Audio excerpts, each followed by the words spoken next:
नमस्कार, मैं जय निवास टाइम्स लाइव इंडिया में आपका स्वागत है। जैसा कि आपके स्क्रीन पर इतनी बड़ी मजमा, इतनी बड़ी भीड़ दिखी, उसके पीछे एक राज, एक शख्स है जो रामपुर से चुनकर आए हैं और वो घनश्याम लोधी जी हैं जो आपके स्क्रीन पर देख रहे हैं। उनसे जानेंगे ये राज्य क्या है और भीड़ को लेकर, ये समाज को लेकर इनकी सोच क्या है, नीति क्या है, दिशा क्या है।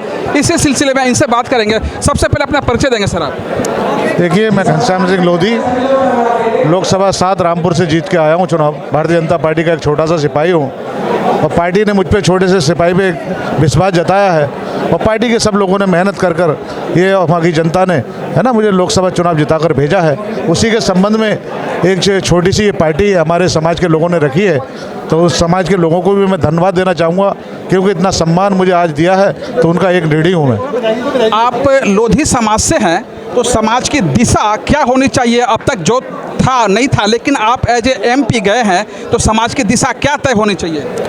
नहीं, समाज का दिशा ये है कि हमारा समाज सही दिशा में चल रहा है, कोई बिखराव नहीं है। हर पार्टी में होता है आदमी, लेकिन हमारी जो समाज की दिशा है एक सूत्र में बंधकर भारतीय जनता पार्टी के साथ काम कर रहा है। क्या समाज को शिक्षा के अलावा राजनीति में हिस्सा लेना चाहिए, और लेना चाहिए तो किस हद तक?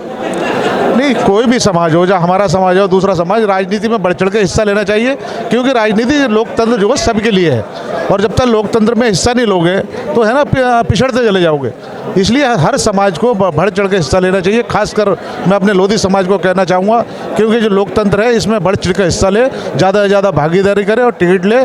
उसी के जब समाज में जब तरक्की जब आता है राजनीति में, तभी उसकी तरक्की होती है। आपने समाज की बढ़ोतरी की बात कही, बढ़ चढ़कर हिस्सा लेने की बात करी, तो जिस सीट से आप चुनकर आए हैं वो कभी सीट मुख्तार अब्बास नकवी जी की थी जो केंद्रीय मंत्री रहे हैं। अब बीच में वो सीट किसी समाजवादी पार्टी के लोगों ने हाईजैक कर लिया था और वो पुनः आपके पास आया है। क्या कुछ कहना चाहते हैं? देखिए, ये लोकतंत्र है। लोग पहले भी वहाँ मीडिया कहती थी कि ये गढ़ है, कि आजम खां का गढ़ है। मैं समझता हूँ किसी का गढ़ नहीं है, ये लोकतंत्र है। जिसे जनता को जिसे प्यार करेगी जनता उसे चुनेगी।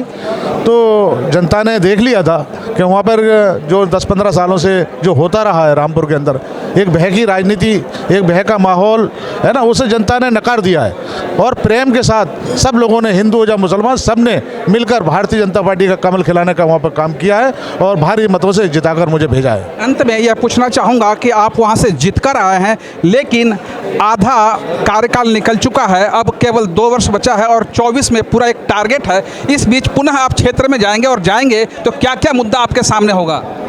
देखिए, पहला मुद्दा मेरा विकास का है, फिर दूसरा है बेरोजगारी। मैं जनता के बीच में गया, दोनों वादे मैंने किए हैं और मैं समझता हूँ 1.5 साल का समय बचा है मेरे पास। 1.5 साल मेरे लिए बहुत है। 1.5 साल में वो करके दिखाऊंगा जो 5 सालों में दूसरे सांसदों ने नहीं करा, और उससे भी ज़्यादा मैं चाह रहा हूँ। मेरे माननीय मुख्यमंत्री जी से भी बात हुई है और माननीय प्रधानमंत्री से भी मिलूंगा मैं विकास को लेकर, और ज़्यादा से ज़्यादा विकास जो 5 साल में नहीं हो पाया वो 3-1.5 साल में कराने की कोशिश की है। जैसा कि सांसद महोदय ने कहा, एक MP का कार्यकाल 5 वर्षों का होता है और 5 वर्ष में इतना कुछ करते हैं कि वो क्षेत्र में जाएंगे, लेकिन ये महोदय ने कहा कि 1.5 साल जो बचा है उसमें मैं ये कर दूंगा कि पुनः एक बार जनता हमें चुने। दिल्ली से टाइम्स लाइव इंडिया के लिए। आप ये वीडियो YouTube पर देख रहे हैं तो हमारे चैनल को सब्सक्राइब करें और बेल आइकन को दबाना ना भूलें।